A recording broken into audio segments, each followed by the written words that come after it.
You are listening to the INCJ podcast, Conversations about International Criminal Justice.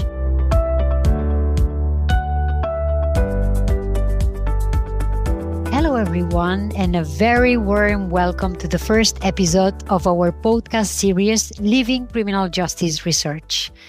This is an initiative designed to make research more accessible and engaging and relevant for practitioners and everyone interested in criminal justice. My name is Ana Esquerra Roqueta. I work as Policy and Liaison Officer at the Confederation of European Probation, and I'm also Associate Teacher at the University of Barcelona, based in Barcelona.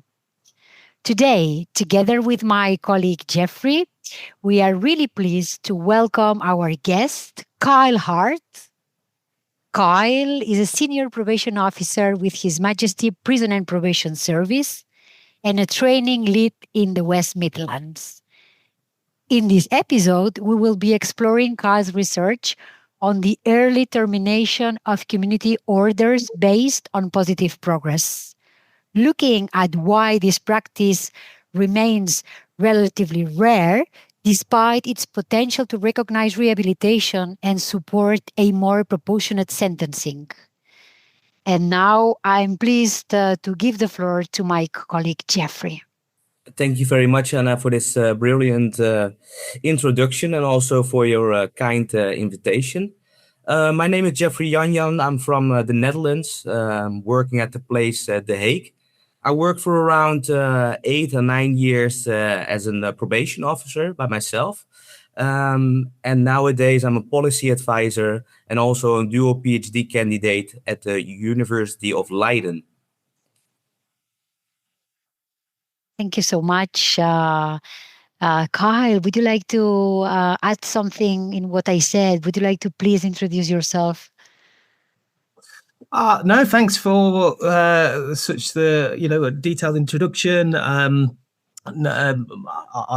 terms of a history of me, I have worked for probation in England and Wales for 9 years now, and before that, also worked in a variety of prison settings, so custodial settings.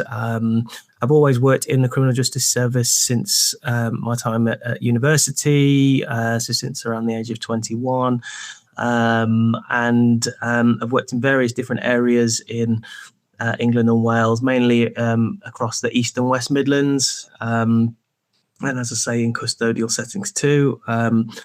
I have also been a very recently a short-term placement inspector for His Majesty's Inspectorate of Probation as well.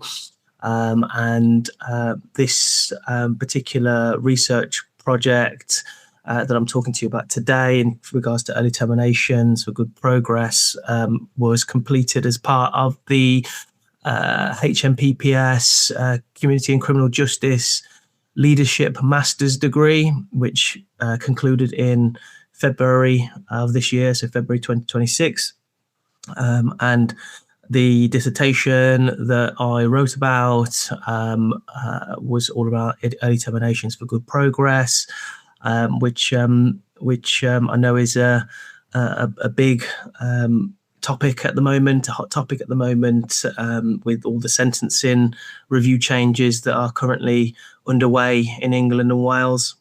And I'm really pleased, really really honoured to have the chance to discuss this research further outside of the university master's programme.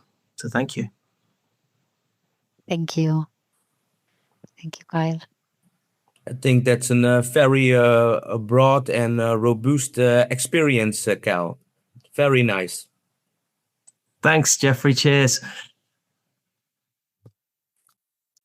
The first question I thought when I read your research, what does ETGP, early termination of community orders for good progress, mean exactly?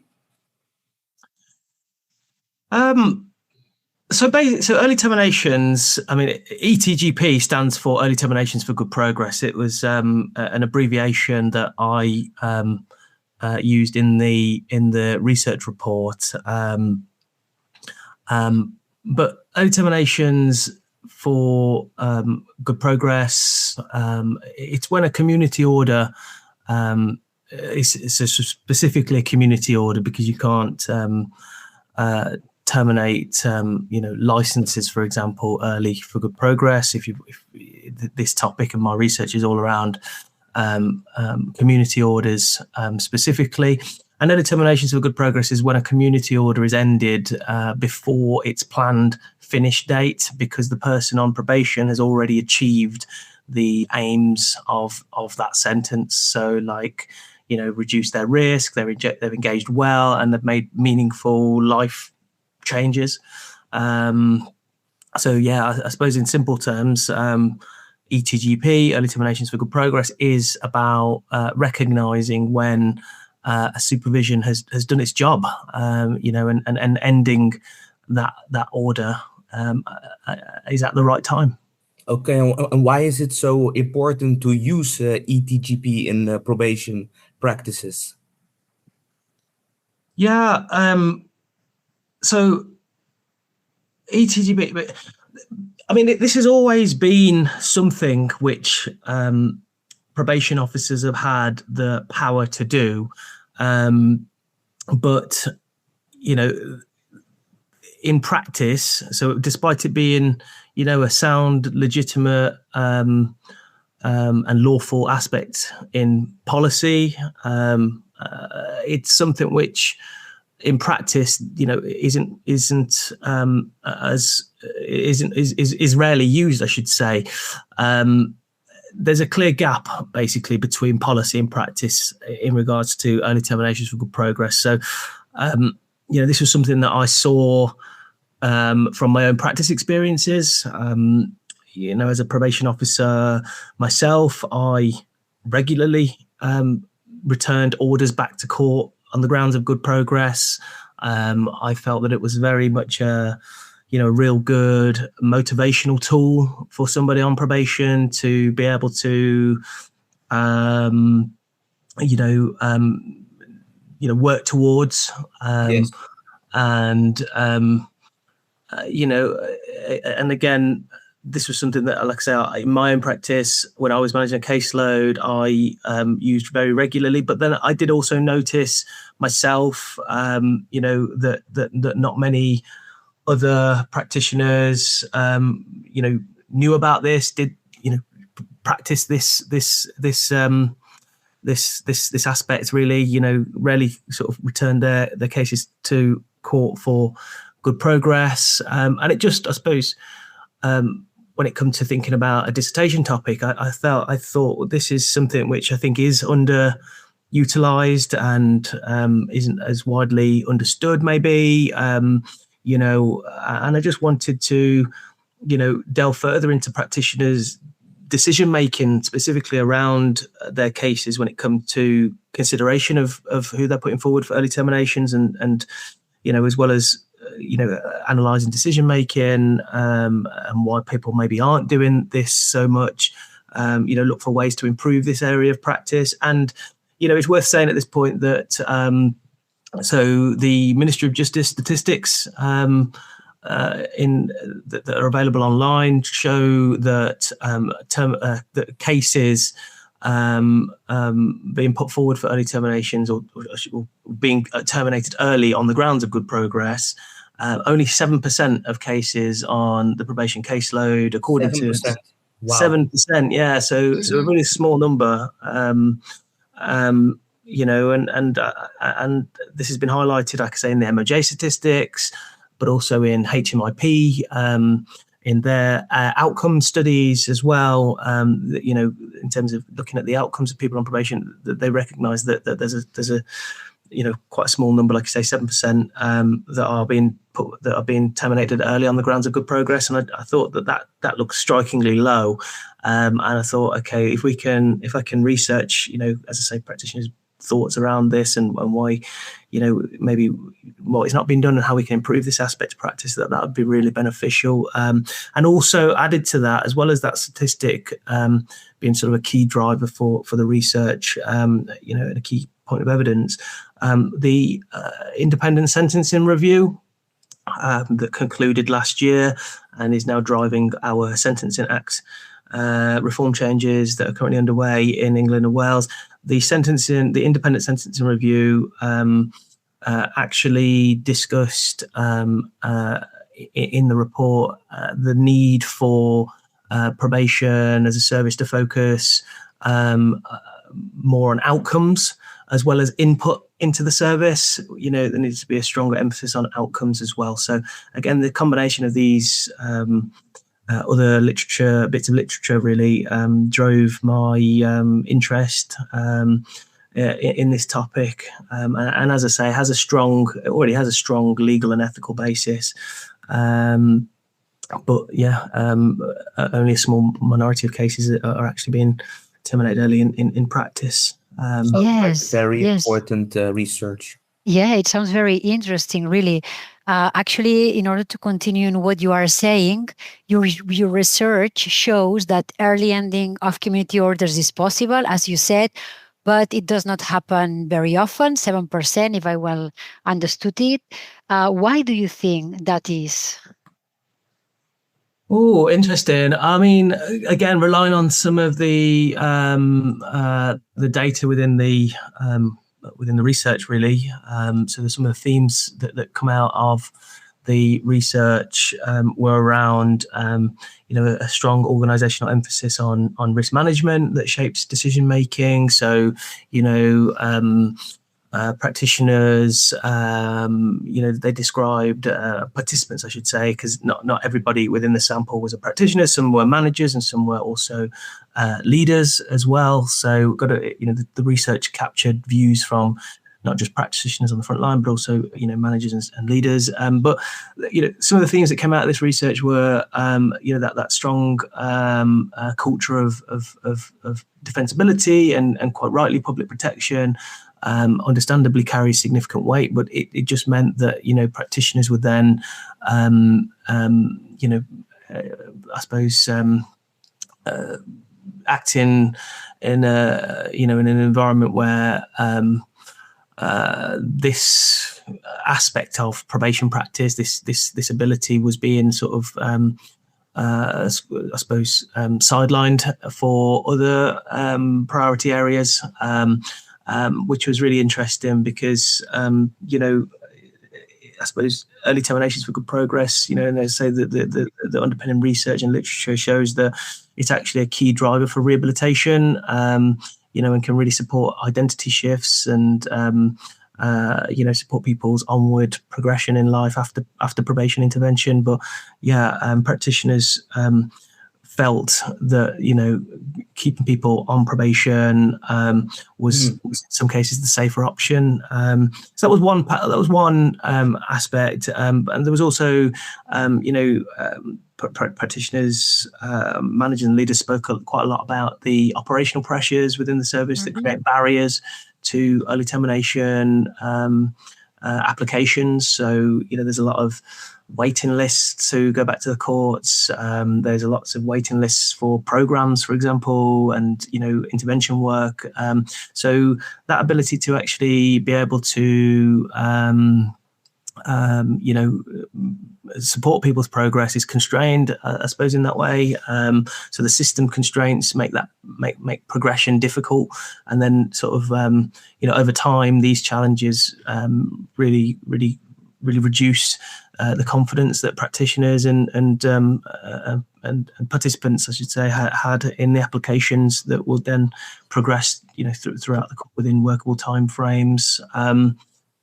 There was other themes that come out around aspects of policy at the moment, which reduces the time that people are actually having supervision with their probation officer for. So this also made evidence in that progress more complex when these short-term early termination, these short-term sort of early ending to supervision policies have been implemented. I'm talking specifically about the reset and impact policies, which are quite new, but they sort of limit the time that people then have on supervision with their officer able to sort of note and observe that progress. And then there was other themes around, the lack of guidance and the lack of awareness. It's not mentioned in training.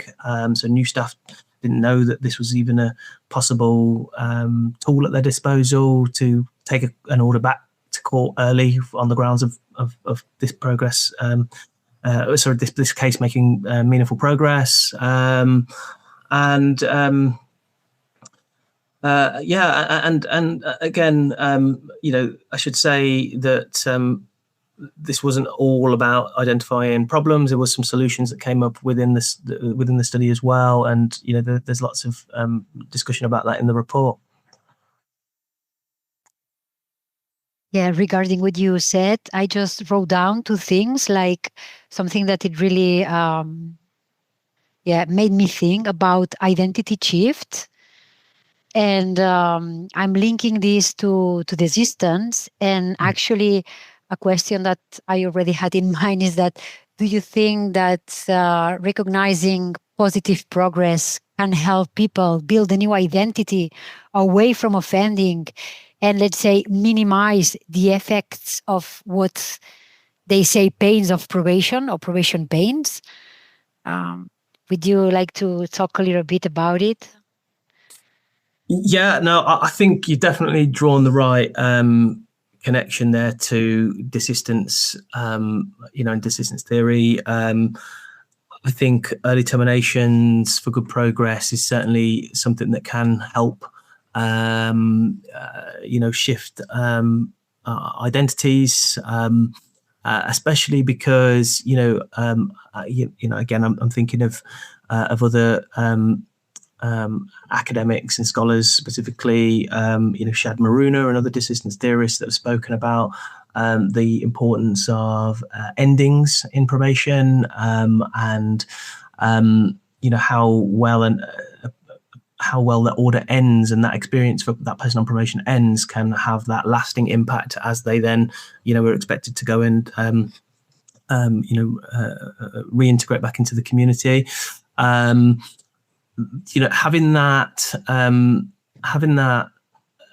I suppose, that ceremony at the end, or that ability to have their progress recognized formally, is powerful. Again, I'm going to relate this and give like a practice example. So when I, worked in my very first office as a probation service officer, there was an intervention called Foundations for Rehabilitation, and I remember this was a program that at the end of each module it had a ceremony. So the final session of each module was actually just a celebration, for participants to come in and to celebrate the fact that they'd completed the module. And it always used to feel, and practitioners were also invited into this ceremonial session, and they were given certificates, and you could just see the positive impact that it had on individuals, and their ability to increase, I suppose, their interpersonal skills had improved, their ability to understand themselves had improved, and the risks and what their aims and goals were going forward now, after the completion of the program and the modules. And it just, as I was writing this research, I kept thinking about that initial, that previous intervention that I used to see happening in the probation office. And unfortunately, it's only that particular officer I've ever seen that sort of happen, and it doesn't seem to happen very regularly now anymore. It seems to be something that's faded away. But again, it just, to me, reinforces the power of endings, really, and formally sort of recognizing progress in that way can really be really powerful. As I say, I think for a person on probation to be able to finish their order, have it terminated early, and then have some sort of formal record or some form of formal recognition, whether that be a certificate or a letter, or it be recognised on their their pre-convictions list, for example, and it's actually formally marked on their pre-convictions to say, this person was given a community order for this offence. However, they, worked really hard and the order was terminated early on the grounds of good progress. That, I think, again, this is, there's further research that's needed in this area, but I think that has potential powerful implications for employability as well.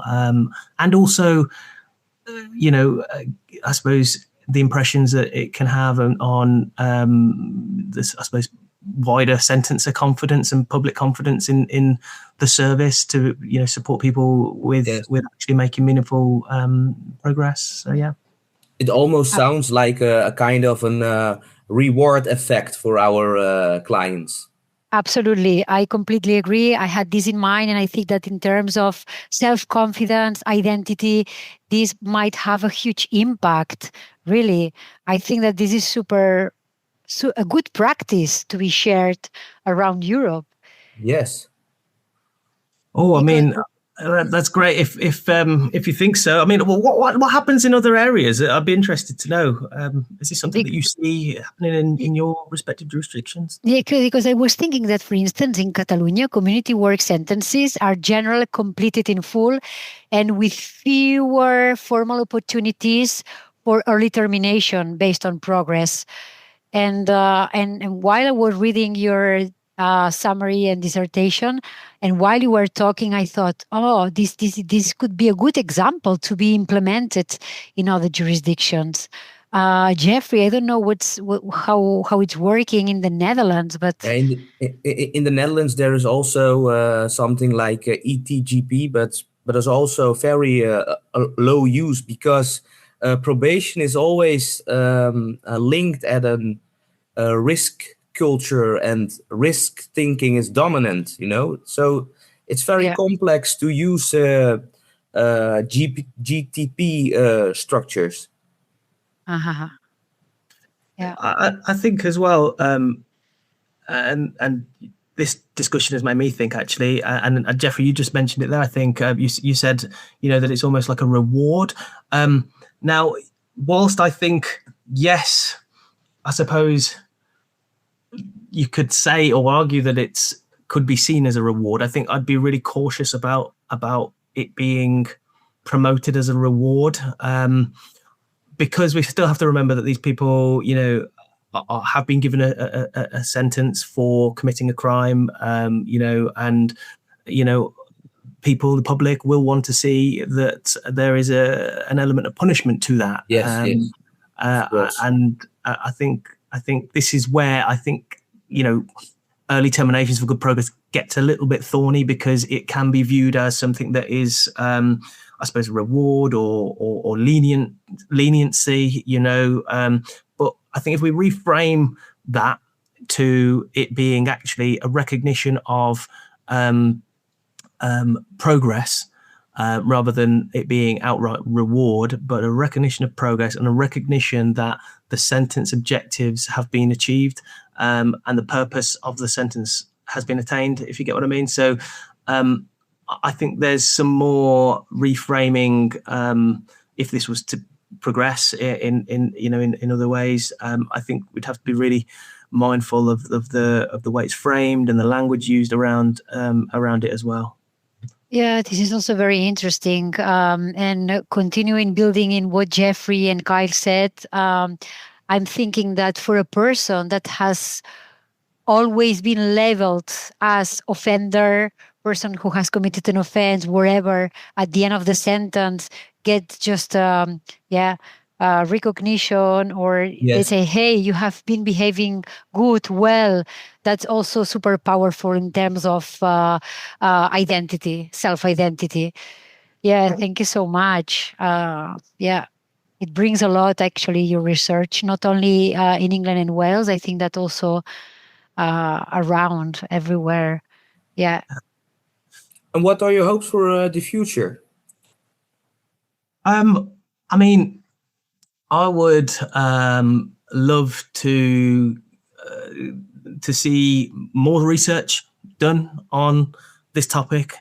I'd love to see, I'd love to see the views of sentencers and victims, and people on probation, to have their views also researched on this particular topic, so we can really then build up a bigger evidence base of, early terminations and its effectiveness, and maybe even do some more quantitative type studies in England and Wales to really track, reoffending rates for those cases that maybe have been terminated early, and those, compare those against those that ran the full term. And this brings me as well to another key piece of literature that underpinned the study. There was a study that was completed in 2013 by Baber and Johnson, in an American Federation journal, and they found theirs was a lot more quantitative, and they found that those cases that ran that were early terminated, and they compared those cases against those that ran their full term. And the cases that ran that were early terminated so the cases that were early terminated, they actually reoffended at a slower rate than the cases that ran their full term. Which excellent. I thought wow. Yeah. Really interesting. And that was also irrespective of risk level as well. So they also compared, those cases that were low risk against those that were high risk, and it showed that even regardless of risk, those that were early terminated reoffended at slower rates compared to those that actually ran the full term of their probation supervision. That was a study in America. It was also so again, as I say, it showed that there was no compromise to public safety, and it saved the state a lot of money as well. So there was also a state beneficial aspect to it as well. But there was a follow-up study in 2024, and that also concluded with the same results and the same findings, and showed that again there was no compromise to public safety for those cases that were early terminated. So I would like to see more research in a UK setting on this topic. I think that's really important. I think you're a very important thought leader yourself, Cal, about this topic. Very interesting. Absolutely. Thanks, guys. Thank you very much for this beautiful and interesting chat about this very interesting and important topic. Thank you for listening to our podcast today. We hope you enjoyed this episode and learned something new. We hope so. And don't forget to follow the podcast and share it with others. We will be back soon with a new episode. Take care and see you next time. And let's follow your interesting research, Kyle. Thank you very much for everything. Thank you very much, Kyle. Thank you. Thanks for having me. You have been listening to the INCJ podcast, Conversations about International Criminal Justice. To find out more, go to our website at criminaljusticenetwork.net or follow us on Twitter at INTCJ Network.